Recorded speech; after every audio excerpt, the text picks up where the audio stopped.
You found things that make you happy? Hold on, what makes me happy? Right.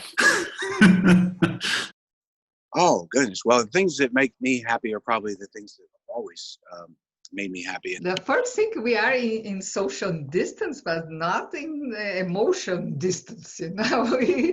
Friends, like, having virtual get-togethers. We could talk with our family, with our friends. Early on, I set about a personal mission to stay connected with my friends and family, my personal friends and family. So I did a series of 4 Facebook Live shows. I'm a guitarist and a singer-songwriter. Having virtual get-togethers. So that's been really helpful and encouraging. It's just people reaching out, I'm rediscovering the joy of talking to my grammar school friends. I've heard from friends that I hadn't heard from in 10 years. Who I haven't spoken to in 40 years, and all of a sudden they're doing a Zoom, and it's like I'm in my elementary classroom, talking to these people that I've completely, had forgotten. And my wife is doing the same thing, talking to her 8th grade girlfriends, and they're talking like they were still 8th graders when you get them together, because they're just, they're giddy. So I think that that's one of the things that makes me happy, is I think our society it's a very busy society, very focused society, and I think in some ways we'd lost sight of what it is that makes us human, and in connecting with people we care about, and now we have the time to do it again, finally. Too bad it took a pandemic to bring us to this point, but just that random message, hey, are you okay? And it's good to know that people know that you're in New York, even if only because your Facebook status says so. But, that kind of universal way that we have of just drawing out the best in each other and caring about each other. I really find that this is an amazing time. I have been trying to find the joy because it's really heavy what's happening around us.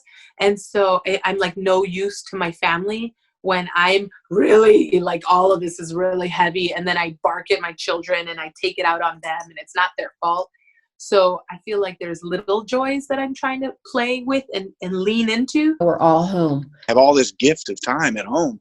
We've kind of gotten a chance to just hang out. Like we have, we've been meeting every night and watching a movie together. So I think there's been like a lot of family bonding.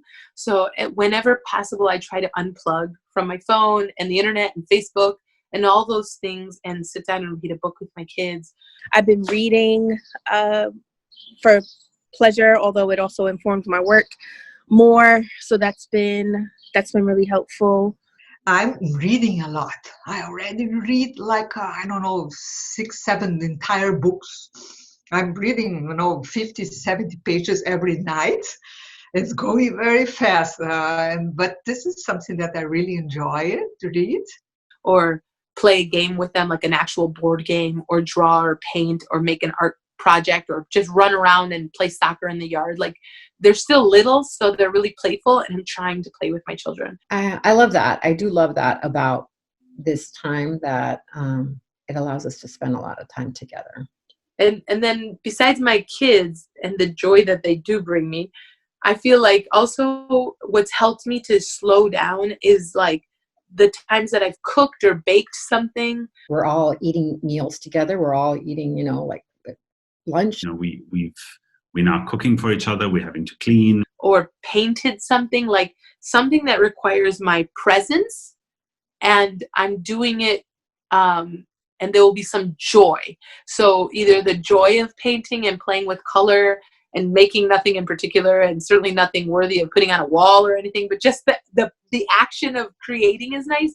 And then I baked my first bread yesterday, and I hadn't done that in a long time, 5 years. In fact, I had just had my daughter. We were experiencing a terrible winter storm. It was my birthday. There was nowhere to go. And I was like, I'm going to bake a bread today because I've never baked. And I was like, I'm going to do that. And it was in my, so I loved, I feel that was a lot of fun for me to knead dough. And I was reminded of how much you have to slow down to do that and wait for it to rise and then knead it some more. So I do feel like I do find joy in those little things that require me to be present in the now. if I'm not stuck in the worries about what's coming or what's happened, and I can just physically be right now doing something pleasant, I do find joy there. I think like that's something super positive that has kind of come out of all of this. Oh, but there is one more thing. And that's, sort of being connected to nature. Now that I have more time at home, as everybody, we are so lucky that we can walk in the neighborhood. My husband and I, we walk the dog every day, and then we can see the blooming.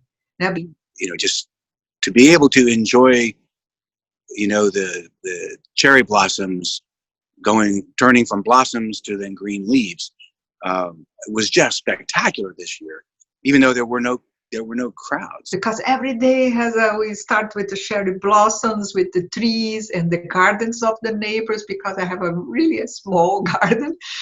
Nature is returning to the crowded spaces slowly. You can see this. There's a fox in the neighborhood. What in the world is a fox doing in our neighborhood? Right? It just would never happen previously. It's because there's not as much traffic. Birds are returning. This is a natural time for birds to return, but I understand that species are starting to come back into this, place, sort of before it was all turned into Washington, D.C. With camellias, but the neighbors have beautiful gardens and there's trees on the streets. And then I was taking pictures almost every day, the difference in the trees and the flowers and the sky. And this is something that I'd like to do. And also, as I'm not going to Pilates classes, I really enjoy it. I'm doing Tai Chi at home because I have been doing Tai Chi for many years.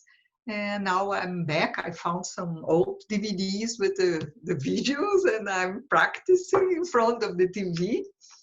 And we are fine with all these challenges. So that's one big thing. Of course, music is, music makes me happy, or connecting with artists and musicians who are creating new music and finding new ways to reach audiences. That is something that's made me really happy. And the other thing, the final thing, I think, in this terms of connection, I'm finding that Americans, and probably, people all over the world, are rediscovering the gift of time they didn't know they had. And it's all about prioritizing. We prioritize, I've got to get up and get to work and do all these really busy things. And I don't have to do all those anymore. So I get to choose how to prioritize. And having that gift of time, I think people are learning to maybe set new priorities. We are all, kind of taking advantage of the time in that sense. What makes me really happy, though, I think, has been how my community is pulled together. To see how people have basically holding hands to make it work, so we will find a solution as soon as possible. I've seen not very nice things when I hear about hoarding. That worries me, but I've seen a lot of nice things, and one of them is many laboratories and many hospitals, like the whole health community, there is very little of this is my project, this is my test or my trademark, and more like how can we share this knowledge very quickly so we can, I actually get goosebumps when I think of that, how we all can hold hands and find the solution and replicate from counter to counter, lab to lab, so we can basically, I'm not involved on that level of research, but I have many friends who are, how you can build on each other's knowledge and each other's experience and find a way of bringing everybody to normal life as soon as possible. I think that's absolutely beautiful, seeing the new side. And then you see in little ways, if I can just give you one example is. So I assign them a journal assignment every day. Friday is Free Write Friday. And they have to take a picture of the work that they do on the journal, because I don't want it to all be online. I want them to actually have some physical work. So they take a picture of it and then they upload it and send it to me. So I was reading our journals from Friday, and one of my students wrote that he misses, and of course he listed everybody in the class and he listed me. And then he says, but I'm really happy that we all get to see each other at 10 a.m. every day. And I know that, like, it's so important. It's just seeing each other. And yeah, I thought that was really sweet for him to write that down. Like, this is an important time for me. And, just kind of validates the need to continue these meetings and have the kids have, a little bit of what they're used to, a little bit of our old normal, and seeing each other. Oh, and he drew a picture of me, picture of an iPad, and then he labeled it me, like he labeled himself me, and he labeled the iPad with an arrow. He wrote Miss Toledo in my iPad. A former patient of ours, she wanted to help any way she could. So I mentioned to her that I'm not very good at making masks, but I was helping her to get the supplies, and she's making masks, and we are sending to small agencies that don't have that they don't have the funds, they are not financially ready and cannot get supplies as easily. So she's shipping to them. So that's beautiful to see a person just in her own little world doing the little small thing that she can do. Sorry, these are complete tangents. But there's one more thing.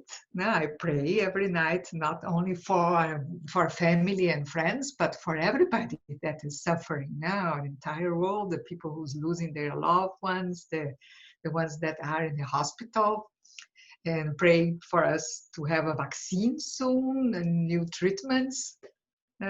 Is what we could do. The clap for carers and the clap for essential workers. Between 7 p.m. and 7:05 p.m. every evening, New York has become the sleeping city, and in those 5 minutes, it sort of erupts into a fragment of what it used to be, and people come out clanging pots and pans and screaming at the top of their voices, and that's just been really wonderful to see that, and New Yorkers coming together and being New York tough, as the governor likes to call them. Those are most of the places where I've been finding joy.